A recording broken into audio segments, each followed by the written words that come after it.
Okay हमने जो last session किया उसमें हमने टाइप्स ऑफ रिकॉर्डिंग डिस्कस की. Now we are going to discuss about the tools and techniques we are going to use for the cost estimation. The first tool is the expert opinion, yes, expert judgment.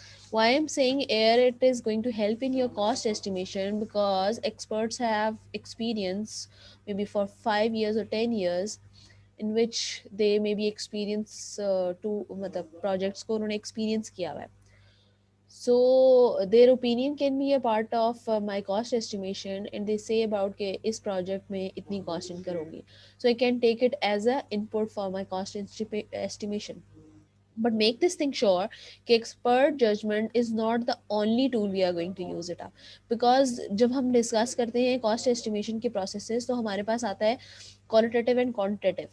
ठीक है, qualitative is all about the words and the quantitative all about the numbers. ठीक है, so जो expert judgement है is about the words. ठीक है, qualitative. So as you know about it कि qualitative की इतनी वर्थ नहीं है as compare to the numbers. ठीक है, so expert judgment we can take for the idea thing but we are not going to rely wholly on it. जैसे कि अभी हम एक और अप्रोच होगी बेलमार्क अप्रोच जो हम नेक्स्ट यूज़ करेंगे. उसमें यही होता है कि जब आपके पास टाइम कम हो, जैसे एक ऑर्गेनाइजेशन है उसने बिडिंग कर दी है कि हम एक प्रोजेक्ट लॉन्च करना चाहते हैं, तो अगर आप इसको रन कर सकते हैं तो you can tell us. So I am interested in it. So मैंने कॉस्ट एस्टिमेशन करनी है तो मेरे पास इन्फॉर्मेशन काफ़ी कम है. Eight that point just because मेरे पास इन्फॉर्मेशन कम है मैं किसी एक्सपर्ट से ओपिनियन लूँगा और उन्हें कहूँगा कि क्योंकि मैंने प्रपोज कर रहे हैं प्रोजेक्ट को और कि इसमें इतनी कॉस्ट इनकर हो रही है, तो जाहिर सी बात है मुझे वही जिस ऑर्गेनाइजेशन ने ऐड दिया है वो मुझे बताएंगे, मैं उनको कॉस्ट बताऊंगा तभी वो मुझे बजट एलोकेट करेंगे. So at that point we can use the expert judgement in case. Next one we have is the analogous estimating. As in the expert judgment, we are using the personal experience, but in analogous estimation, we are using the historical data of the project we previously done. Look alike, ठीक है, जैसा कि for example in 2021 I want to do this type of project which I previously done in 2010. ठीक है, so they look alike. So at that point इसकी जो cost होगी वो 100 होगी. ठीक है, जस्ट बिकॉज 2010 है और currently we have 2021, so it means definitely they are the factors. Inflation है, हमारे पास इंटरेस्ट रेट है, इनकी प्राइसेस में डिफरेंस आएगा. So currently we can say about it they are look alike projects at that point. In 2010 it's 100 million, so in 2021 it's 120 million. So that's the analogous estimation. Analogous is all about कि आपका lookalike project जो आपने previously perform किया है which is existing in your historical data and you have to add inflation or other econometric statistics into it in order to analyze the cost for your current project. Because in the 2021 you are not going to perform, मतलब you are not working on it, you are going to perform it. ठीक है, so it means 2021 में start होगा तो उसने कब तक complete होना है, 2022 में. ठीक है, सो मुझे ये चीज़ माइंड में रखनी है, उसमें भी इन्फ्लेशन एंड ऑल चीज़ें एग्जिस्ट करती हैं. अब ये जो ये एग्जिस्ट कर रहा है मतलब 21 से हमने स्टार्ट किया 22 तक, दैट्स अ लाइफ साइकिल. ठीक है, अब ये वाला प्रोजेक्ट भी इसी तरह से था कि ये 2011 में कंप्लीट हुआ था. ठीक है, सो दैट्स लाइक टाइम भी सेम है, फीचर्स एंड डिलीवरेबल्स भी सेम है. So this is all about your analogous estimation. ठीक है, next one we have is parametric estimation. अच्छा, पैरामेट्रिक एस्टिमेशन क्या है, इसमें वो आपको कुछ इनपुट्स दे देता है और आपको फाइंड आउट करनी पड़ती है output. Is like this is the one and this is the activity you have to perform and you have to assign a dollar against it. So for example if I am building a road, so वो मुझे कहता है कि आप मुझे बताएंगे कि इसका जो रोड है इसका distance क्या है, is how much kilometers are being involved in it. So if they told me about the kilometers, in market से मुझे information मिल जाएगी raw materials की, तो मैं इजीली इसको एस्टिमेट कर सकता हूँ. ठीक है, सो पैरामीट्रिक एस्टिमेट में क्या है कि आपको कुछ पैरामीटर्स दे दिए जाएं in the form of input और आपको बताया जाए ये एक्टिविटी आपने परफॉर्म करनी है, तो अब आपने इसके अगेंस्ट क्या कॉस्ट एस्टिमेशन करनी है. So cost estimation is going to be linked up with some parameters, and that parameter is basically linked. अब मैं यहाँ पे बिल्डिंग में मतलब कि रोड बना रहा हूँ, that's why I'm asking for the kilometers. ठीक है. For example if I am developing any IT tool, तो मैं ये कह रहा हूँ कि आपके पास जो सॉफ्टवेयर हाउसेज हैं उनकी कैपेसिटी कितनी है. ठीक है. So that is the one parameter. So at that point then I am going to estimate the cost for it. So parametric estimate में आपके पास क्या है कि आपको एक इनपुट चाहिए होती है जो कि उस एक्टिविटी से लिंक अप होती है, और फिर आप उसके अगेंस्ट कॉस्ट को एस्टिमेट कर सकते हैं. ठीक है. Next one we have is the bottom up estimation. Bottom estimation क्या है कि आपके पास जितनी भी हमने एक्सपर्ट जजमेंट या एनालॉगस एस्टिमेशन और पैरामेट्रिक एस्टिमेशन की है, ये अपवर्ड टू डाउनवर्ड होती है. मतलब upper management is going to decide about these things या estimating the cost by using these techniques. ठीक है. और बॉटम अप में क्या है, this is WBS, and then WBS के बाद हमारे पास आ गया सब डिलीवरेबल्स, और फिर हमारे पास आ गया डिलीवरेबल्स.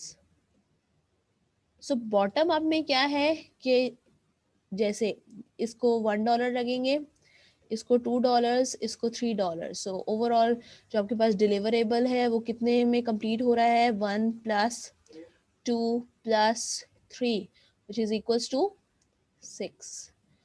ठीक है.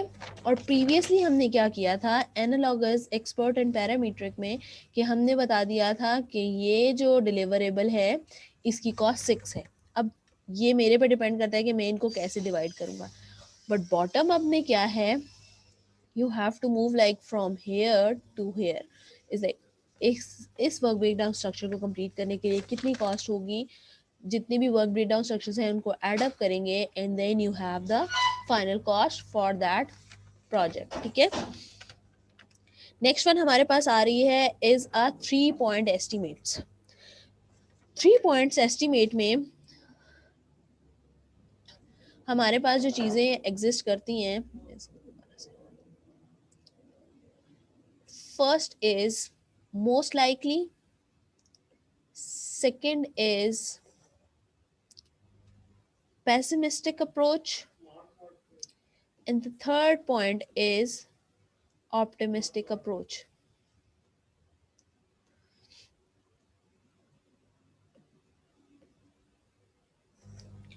अच्छा, मोस्ट लाइकली में क्या है कि मतलब कि ये 3 पॉइंट्स आपके पास एग्जिस्ट करते हैं. मोस्ट लाइकली में क्या है कि ये प्रोजेक्ट कितनी फेवरेबिलिटी है कि ये जल्द अज जल्द कंप्लीट हो जाएगा. पेसिमिस्टिक क्या है, as you know about these situations, pessimist जो है जो हर चीज़ नेगेटिव सोचते हैं, और ऑप्टिमिस्ट क्या है जो हर चीज़ को पॉजिटिव लेते हैं. सो पेसिमिस्टिक अप्रोच क्या है, व्हाट गो रॉन्ग. ठीक है. So they are going to more analyze about the negative aspects. ठीक है. And optimistic is what is the most favorable for us, that is the plus point. ठीक है. So if I am going to draw it up, so here we have is the optimistic, and here we have is the most likely, and the third thing we have is a pessimistic approach. ठीक है. दोबारा से इसको repeat करती हूँ. 3 points estimates कौन कौन से हैं, 3 पॉइंट्स हैं हमारे पास. First is most likely, when things are मतलब कोई प्रॉब्लम नहीं आ रही है और हम उनको कंप्लीट कर रहे हैं. सेकंड इज पेसिमिस्टिक पॉइंट, इन विच हम कहते हैं कौन कौन से नेगेटिव सर्कमस्टांसेस एग्जिस्ट करेंगे हमारे प्रोजेक्ट कंप्लीशन में. And the third thing is optimistic approach, जिसमें या ऑप्टिमिस्टिक पॉइंट ऑफ व्यू जिसमें हम सिर्फ फेवरेबल पॉइंट्स देखते हैं. ठीक है.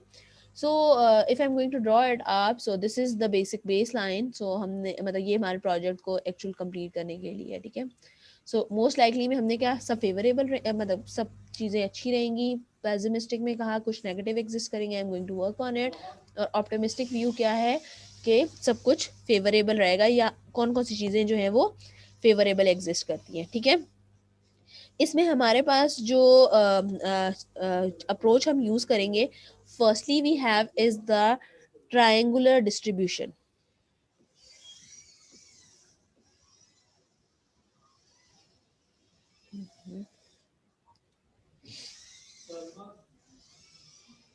Okay, I'm going to write it out. Sorry, guys.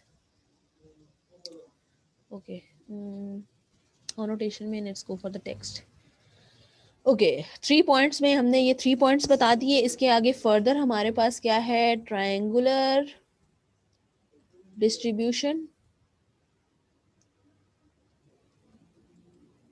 जो कि pessimistic plus optimistic plus pessimistic and divided by 3. ठीक है, that is your triangular distribution. इसके अकॉर्डिंगली हम जो है वो अपनी 3 पॉइंट्स एस्टिमेट्स कर सकते हैं. ठीक है, अब पॉइंट इज के ये वैल्यूज हमारे पास कहाँ से आएंगी? मोस्ट लाइकली ये एक्टिविटी परफॉर्म होगी या ये एक्टिविटीज या वर्क ब्रेकडाउन स्ट्रक्चर्स परफॉर्म होंगे, इनको इतनी कॉस्ट लगेगी. That is my most likely thing. Optimistic क्या है? मैंने नेगेटिव एस्पेक्ट्स को देखिए एस्टिमेट किया है कॉस्ट, तो इसमें ये पॉइंट्स आएंगे. पेसिमिस्टिक व्यू को देख के इस प्रोजेक्ट में इतनी कॉस्ट इनकर होगी, सो that is the cost estimated from pessimistic approach. And what I have to take is I'm going to divide it with the three digit. ठीक है, that's the first thing. Next one जो हमारे पास आ रहा है, that is beta approach, और we can also say it as PERT. ठीक है, मैं आपको PERT एनालिसिस दोबारा नेक्स्ट लेक्चर्स में भी डिस्कस करूंगी, नेटवर्किंग एंड स्केजुलिंग में, जो mostly link with your project management. ठीक है, सो हम इसको बाद में डिस्कस कर लेंगे. व्हाट दे हैव टू से हियर इज, इसका फॉर्मूला हमारे पास क्या है? Sorry, optimistic approach plus pessimistic approach की cost estimation, or 4 most likely and going to divide it by 6. ठीक है, so these are the two techniques we are using in 3 points estimates. What are those 3 points? Most likely, pessimistic and the optimistic. Triangular distribution में हमने क्या किया? तीनों approaches की जो भी हमने कॉस्ट एस्टिमेट्स किए हैं उनको एड ऑन करके डिवाइड कर दिया 3 के साथ. और बीटा या पर्ट एनालिसिस में हमने क्या किया? Optimistic cost estimation, pessimistic cost estimation, and 4 times most likely cost estimation. I'm going to divide it with 6. This is your 3 points estimates. ठीक है, उसके बाद आ जाए हमारे पास रिजर्व एनालिसिस. अच्छा, रिजर्व एनालिसिस क्या है? रिजर्व एनालिसिस में आपके पास टू थिंग्स एग्जिस्ट करती हैं.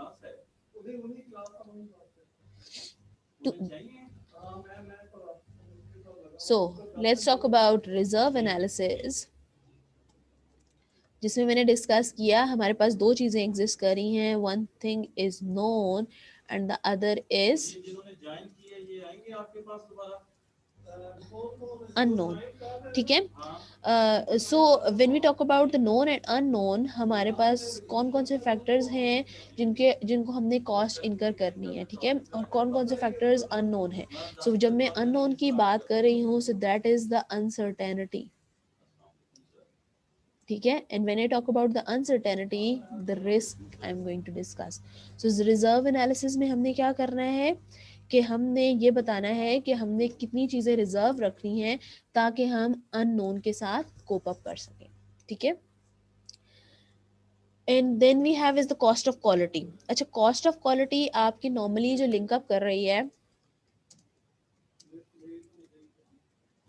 इज लाइक, क्वालिटी को तो आपने मेंटेन करना ही करना है, क्योंकि that is the expectation of your client, और उसको अचीव करने के लिए हमें ज़्यादा कॉस्ट इनकर करनी पड़ेगी. ठीक है, सो क्वालिटी को अगर मैं एक स्टैंडर्ड रखती हूँ, so how much I am going to use that thing up. Although हमारे पास कॉस्ट ऑफ क्वालिटी को हम यहाँ पे एज अ टेक्निक ले रहे हैं. ठीक है, कि कॉस्ट ऑफ क्वालिटी की जो टेक्निक है वो हम यहाँ पे यूज़ करेंगे ताकि हम कॉस्ट को एस्टिमेट कर सकें, विच इज़ बेसिकली कि क्वालिटी तो हमने देनी ही देनी है, क्योंकि हमने प्रीवियस ये डिस्कस किया था टाइम और budget and the quality you already know किस ट्राइंगल में एग्जिस्ट कर रही थी. ठीक है, उसके अलावा हम प्रोजेक्ट मैनेजमेंट एस्टिमेटिंग सॉफ्टवेयर भी यूज़ कर सकते हैं, जिसमें हम हिस्टोरिकल डाटा एंटर करेंगे और वो आपको आउटपुट दे देगा.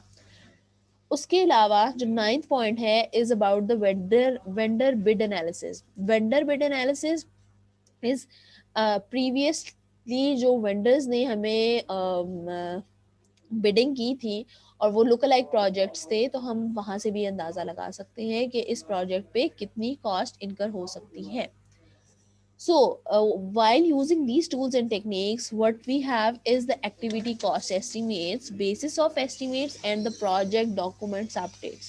So, ये जब हम एक्टिविटी परफॉर्म करेंगे तो हमारे पास क्या आउटपुट आई है, हमारे पास आउटपुट्स आई हैं एक्टिविटी कॉस्ट एस्टिमेट्स. मतलब वही जो मैंने प्रीवियसली बताया था आपको कि हर एक्टिविटी के अगेंस्ट हमने एक डॉलर पुट करना है, ठीक है. सो इन एनालिसिस से मुझे पता लग गया कि इस एक्टिविटी के अगेंस्ट इतना डॉलर होगा, इस एक्टिविटी के अगेंस्ट इतना डॉलर, और इस एक्टिविटी के अगेंस्ट इतना dollar. That is the output which is been coming from these tools and techniques and basis of estimates. So why what I am telling you about, मैंने इसको इतना dollars in दिए हैं और किन बेसिस पे मैंने इसको एस्टिमेट किया है, this is the reason behind it, ठीक है. And the project documents update की क्यों ज़रूरत है, क्योंकि उसके बाद सारी वर्किंग होगी और हमने प्रोजेक्ट को कंप्लीट करना है. So I am going to update that thing. अब मतलब इसको इतने डॉलर्स हैं, इसको इतने डॉलर्स हैं, इसको इतने डॉलर्स हैं, और इसकी एस्टिमेट्स की बेसिस क्या थी, क्योंकि यही बेसिस आपको फिर कहाँ पे यूज़ करेंगे आप, बजटिंग में, ठीक है. So this is all about your cost estimation process. mm,